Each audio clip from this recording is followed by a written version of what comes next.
My name's Christina and you're watching Proud Book Lion, and today I'm doing my wrap-up part 7. Yeah, that's right, since last time we spoke I read 5 more books.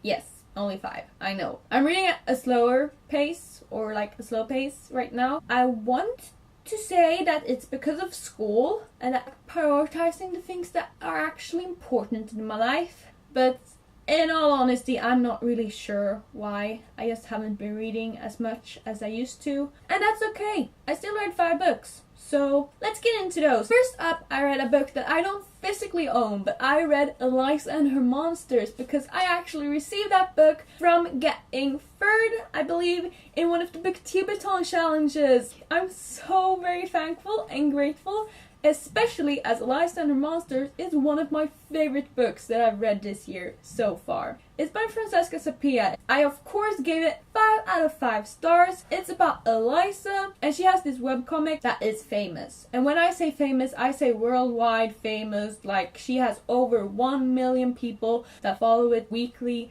and she has people that are writing fan fiction for it, she has people that are drawing fan art, and she even has her own merch shop. So her college fund is pretty much funded already by herself. She's amazing, but she lives pretty much by herself, or not by herself. She has 2 lovely brothers, she has a caring family, but it's just that she's not really interested in interacting with those. She likes to be in her room, she likes to draw by herself, and she has a couple of online friends that she's really close to, and that's okay. She seems fairly happy with that. And I actually really enjoyed that we got to see her being fairly happy with that, because at least I could relate so much to that. And another part about Eliza that I absolutely love, apart from her personality, is that she has anxiety. And anxiety is something that we rarely get to see represented. So I really loved seeing that aspect of Eliza's life being shown as well. However, the plot of the book is not that we get to see her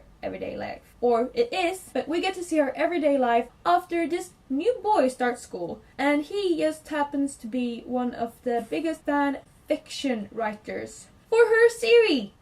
Yeah, that's a bit awkward. And the thing is, it's not really that awkward, or it probably wouldn't have been if she hadn't lied and told him that she wasn't the creator of the webcomic. So she's in a bit of a situation as their friendship grows and evolves and they get to know each other so much better. And what I absolutely love is that the love interest partly prefers to write. So in parts of the book he is mute, selective mutism, and we rarely ever get to see that represented. I absolutely love that book, and yeah, just a lovely contemporary romance life novel that truly shows the importance and the value of internet friends, the online community, and just how much a series and a book and like a community of people that love the same thing has. After that, I read the second book that I received from all my readathon frenzy this past summer, and that was Hunted by Megan Spooner. I got this from Brittany Colleen.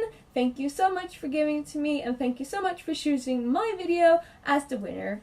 I'll leave that video where I play Death, and I'll also leave the video where I spell out my name, because those videos are the reasons why I got to read Hunted and Eliza and Her Monsters. Sadly, I did not love Hunted as much as I love Eliza and Her Monsters. I still fairly enjoyed it. It's about beauty, and this beauty is not the typical beauty. She is a warrior and a hunter. She has her bow and arrow. She loves being in the forest with her father, but as she gets older, she is supposed to be this lady and supposed to be married off and, you know, do these lady things, like everything else that's gendered and old-fashioned and that beauty honestly could not care less about. However, they actually happen to move out in the forest because of a misfortune, and then her father disappears, and he's found dead, and over him is a beast.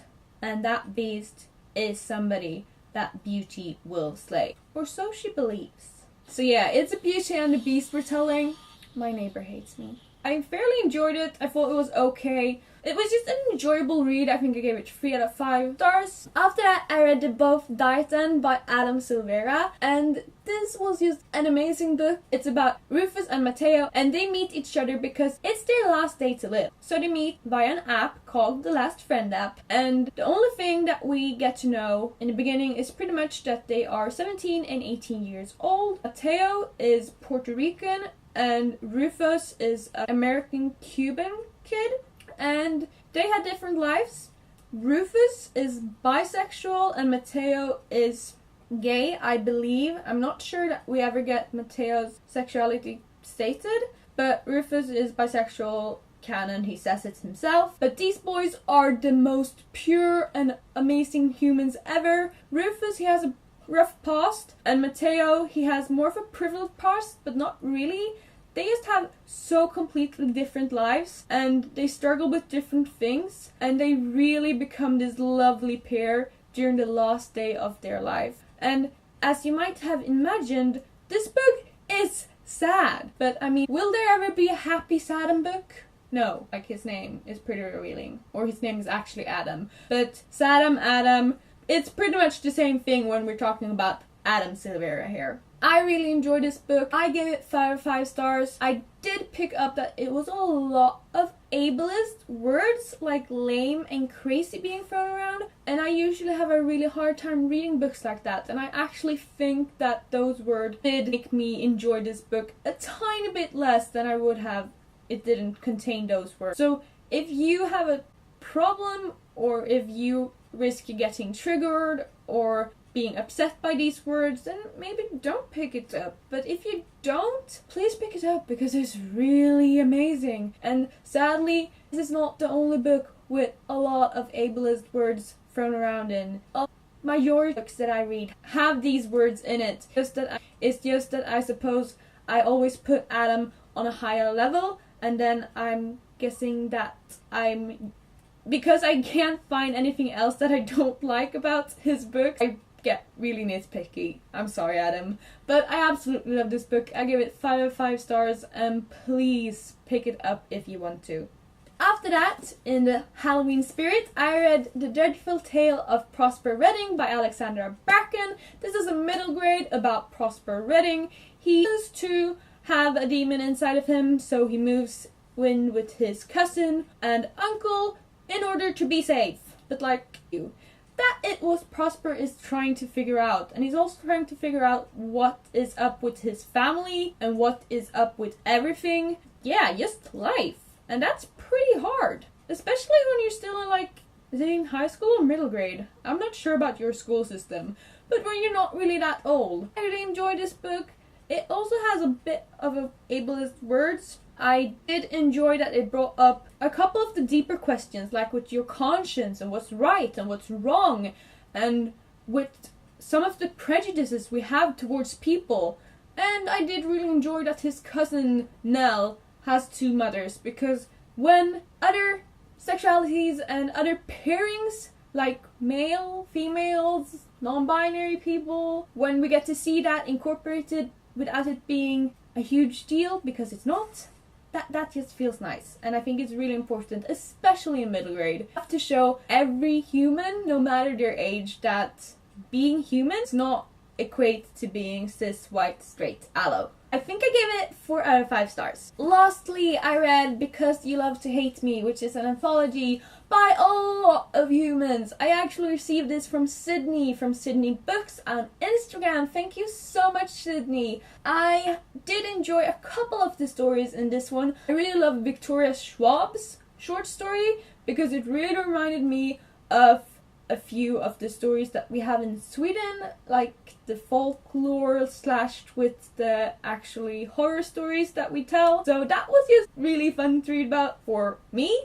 And I really loved Christine from Holman's books, Evil Guide, like how to find out if you're actually evil. Very, very helpful. It's an anthology about basically classic villain histories that have been edged up a little by a couple of authors.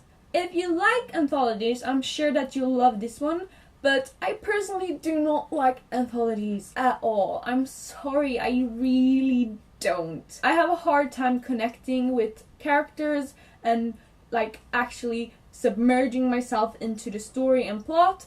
And when you provide me with 10 pages, I'm usually not that thrilled. And I feel like it's a waste of my energy to actually feel something for these characters. And even if I try, I usually end up not doing that. That's why Victoria Schwab's story really surprised me. So I would love to say that I absolutely loved it, but I didn't. I thought it was an okay book, and I think I gave it like 3 out of 5 stars or 2.5 out of 3 stars.